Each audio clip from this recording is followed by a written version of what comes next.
Straight ahead on CCX News, investigators try to learn what caused a fatal fire in Robbinsdale. Plus, a passion for trains leads to a gift to help a little boy dealing with a serious health issue. But first, it's become a big problem, and we don't want to see anybody get hurt. The problem school bus drivers want other drivers to know. CCX News starts right now.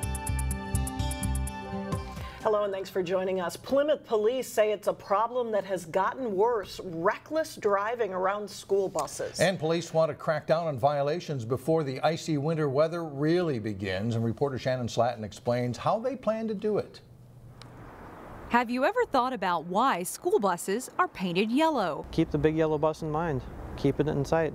We're big, we're yellow. You can't miss us. The distinct yellow of the school bus is one of the many parts of the bus that is designed to keep students safe. The number one goal is to keep students safe, and the more we can do that, the better. Calvin MEYER, bus driver and first student Plymouth location manager, says more drivers are ignoring the obvious safety features of the school bus. It's become a big problem, and we don't want to see anybody get hurt. He is particularly concerned with drivers stopping too close to the back of the bus and drivers not stopping for school bus stop arms. If you're not following that rule of being out there and stopping at the stop arm, you're putting kids' lives in jeopardy. So first student met with Plymouth police to talk about the problem. Some locations are anywhere up to, per bus, 5, 7, 8 violations for one bus stop, and it's happening, multiple days of the school year. Plymouth police are always on the lookout for school bus violations, but now they're coordinating with the school bus company to identify problem areas. It seems like it's gotten worse,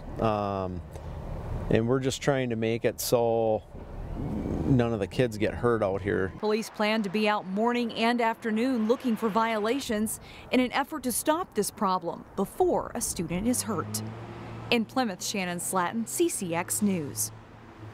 No tickets yet, but so far this year, police say there have been 41 reports of stop arm violations. A Hennepin County Commissioner announces she will not run for re-election in 2018, but a local mayor says he's interested in the job. Linda Higgins represents Golden Valley and part of Plymouth on the county board. She was first elected in 2012 in a special election to fill a vacant seat. Before that, she served in the state legislature.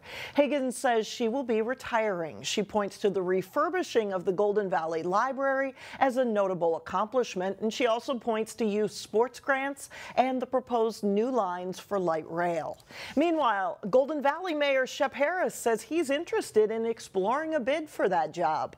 Harris says he'll continue to advocate for Golden Valley and said urgent issues in the area include public safety, racial and economic disparities, transportation, and infrastructure. Harris is in his second term as mayor. Authorities are investigating a fire that killed a 66-year-old man in Robbinsdale over the weekend. Video from a Robbinsdale police squad car shows flames coming out of the windows and the front porch when authorities arrived on Saturday night. Knowing that someone could be inside, firefighters fought their way in. Neighbors had called 911 when they saw the flames in the 3300 block of Halifax Avenue. Inside, they found the victim, 66-year-old Michael Schewel. He was alone in the house. The state fire marshal, along with Robbinsdale police and fire, are investigating. Hennepin County Sheriff's Office is investigating an officer-involved shooting in Crystal Friday evening. A 62-year-old man was killed. Police answered a call about a potentially suicidal person in the 5100 block of Angeline Avenue. They found a man who was armed with a gun and immediately evacuated neighbors in surrounding homes. Both the man and police fired shots. The medical examiner's office says Ronald Klitzka was killed. And social media postings indicated he may have been distraught because of the death of his younger brother. Cyber security attacks have put individuals and businesses on guard. According to the U.S. National Cybersecurity Alliance, 60% of small companies go out of business within 6 months of a cyber attack.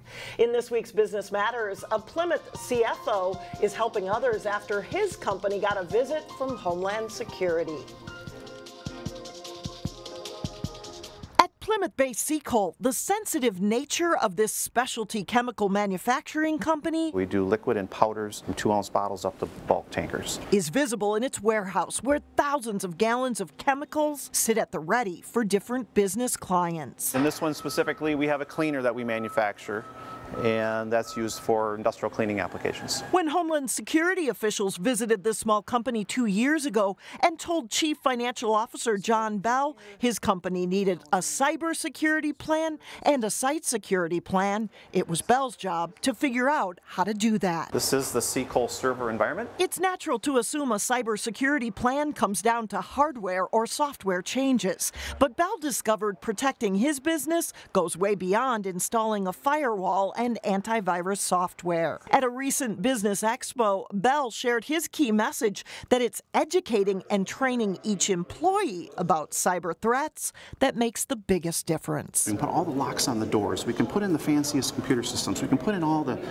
things, but if your employees aren't aware, they can unlock every lock that you put on the door and expose your data to the threats. That employee cyber training paid off last week at Seacole. It's scary, and it could definitely affect businesses and home computers. Chemist DRENNAN got an email from a client that seemed off. It looked like something this person would send. However, it was a different type of attachment. It wasn't a PDF, it wasn't a Word, it was like a website link. So that was kind of weird, and it was a little more wordy than the person typically is. She didn't open the attachment, and Seacole discovered their business client had been hacked. It's ever evolving. Criminal cyber activity is an ever-changing landscape. That truth means businesses can't stop a cyber attack, but a company can minimize its risk. You really have to train your employees to be aware. International business opportunities are one reason a Chinese school in Plymouth is growing. The Yucai School celebrated its 10th year anniversary over the weekend. The school started with 80 students and now has more than 330 teachers. There's a number of reasons for the growth. It can be a lot: future, education, business, and also, people even want to travel to China. And there's a lot of opportunity there. We are in a world now that is continually becoming smaller, and international travel and international business and so many relationships worldwide are established. The Yucai School is a non-profit organization that promotes Chinese culture. Still ahead, a gift from the heart. A boy's love of trains leads to a special room makeover. Plus, Maple Grove plays an overtime thriller in the girls' hockey season opener. But first, a little warming trend this week. Your AccuWeather forecast is next.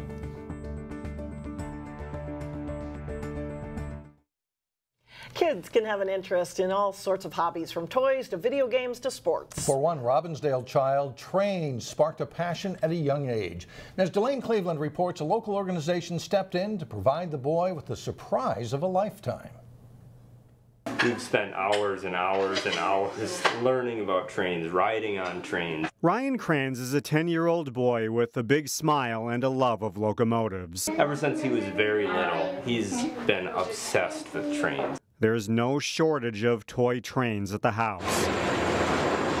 That's one of the things that can happen when you live in close proximity to an active set of tracks. I've been liking trains since I was 2 years old because the train tracks are right behind our house. Every day, a train passes Ryan's Robbinsdale home. And when it does, he can hear them coming, and he gets out the door fast enough to wave at the engineers. Brian is always out waving at us when we go by, so we Saturday afternoon, we always have noticed it. One of those engineers and a number of other people gathered at Ryan's house for a special visit organized by the nonprofit Wishes and More. We serve the community of these families that have gone through some really tough stuff, and we bring a lot of great memories, respite from what they're going through. Ryan was born with a congenital heart defect that's required surgeries and numerous hospital stays. Wishes and More is in the business of granting wishes for kids like Ryan And in his case, he wanted his own train room. We imagine that there's going to be times that he won't leave that room, that will become his safe place, his happy place. After months of planning and work, they locked us out about a week ago. So we've seen the room, but all the mural along the whole wall is just amazing. Saturday was the grand unveiling of Ryan's train room. And what a room it is. It was just an empty room at first, flat tabletops, and it just grew from there. Interior designers were brought in to make the room look like the Twin Cities, from Osseo to Crystal and beyond. Back here you can kind of see we have Humboldt Yard, University Avenue, and then kind of follows it along to Minneapolis Junction. It was a labor of love that was put together with the hope that it will serve a greater purpose. One of the things that goes with his particular heart problem is anxiety. He'll get very anxious. But family members say that when Ryan is around trains, the anxiety disappears. Whatever else he was thinking about or worried about just evaporates, and he's back to being himself again. Our hope is during those tough times, he's got a room over there that can make him smile. It's a smile that can light up a room. After all, it's not every day that a child's dream comes true. I want to say thanks to all the people who made my train room. In Robbinsdale, Delane Cleveland, CCX News. That is so cool. And even better news, Ryan's overall prognosis is good, and despite having the heart defect, he should be able to live a normal life. I love that story. Isn't that great? Up next, they are small, but a youth football team from Brooklyn Park competes with the best. But first, spots in the state meet are on the line at the Section 5 swimming and diving meet. John Jacobson has the highlights.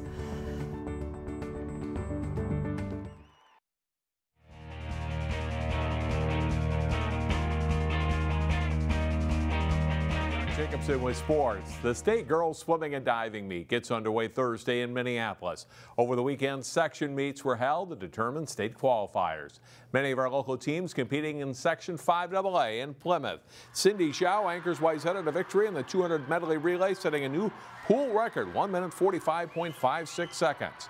200 freestyle, Armstrong sophomore Sierra Smith races to the win in a time of 150.79. 50 freestyle, Champlain Park's Heather Johnson wins the sprint with a time of 23.66 seconds. In diving, Wayzata senior Ellie Morrison is the winner as the Trojans sweep the top 3 spots. In the 100 butterfly, Hopkins' Molly Nealand wins a close race. Her time 55.71 seconds is a new pool record. A close finish in the 500 free as Armstrong 8th grader Zoe Bresnahan just holds off Wayzata's Madison Rundell. 200 freestyle relay, Hopkins' Jordan Ashby anchors the Royals to victory with a time of 137.63. 100 freestyle, Wayzata's Jordan McGinty sets a new pool and section record. She also won the 200 IM. A young Trojans team and first-year head coach Heather Arseth are section champions again. We came into it knowing that it was a building year. We graduated a lot, and we had a lot of talent that was coming in new. They definitely were feeling the pressure at their first big meet, and you know, we had a lot of returners as well. But like I said, we were definitely in a building year, so it was really great for us to be able to come in and swim fast, show that we're still a powerhouse, and now we're going to go to state and we're just going to crush it again. Team results, Wayzata wins easily with 600 points. Armstrong is second, followed by Champlain Park and Hopkins. Osseo finished 6th and Park Center 8th. In Section 8AA, Maple Grove finishes second, 17 points behind champion St. Michael Albertville. Rogers is third, and Moorhead is 4th. And in Section 2A, Breck wins the team title.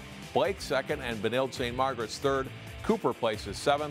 Breck won 2 relays and 3 individual events. The first sport of the winter high school season to get started is girls hockey. Some local teams played their first games of the season over the weekend. Good matchup in Maple Grove as the Crimson played host to Minnetonka.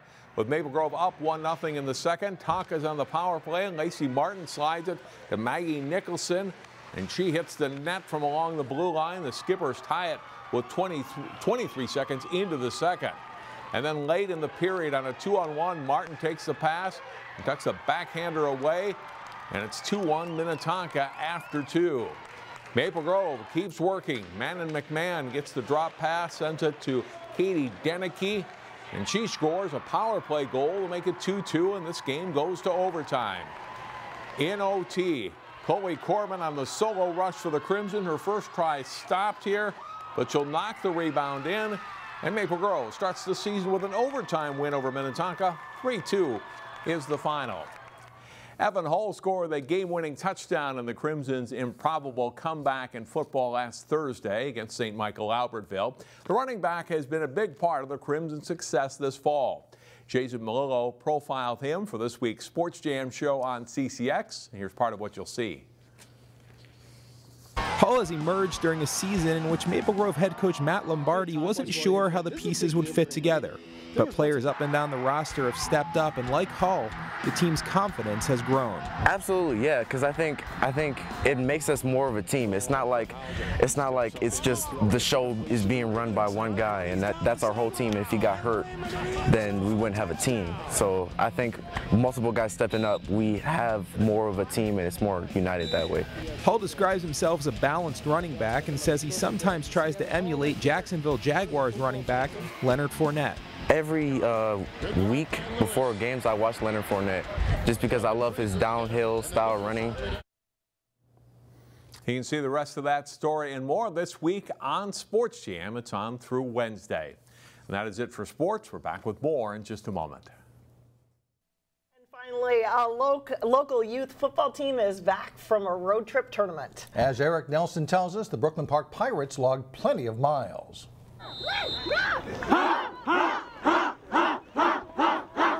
The Brooklyn Park Pirates rolled into Illinois and Indiana this weekend for the Monsters of the Midwest tournament. And to tell their friends back home they're going to Chicago to play football, that was a dream come true for them. Passionate Pirate fans flocked to the Heartland to see how Brooklyn Park would fare against the top 8-year-old teams in the region. A lot of fun. There was certainly plenty to cheer as the Pirates dug in against the competition. It says a lot just about the overall program at Brooklyn Park.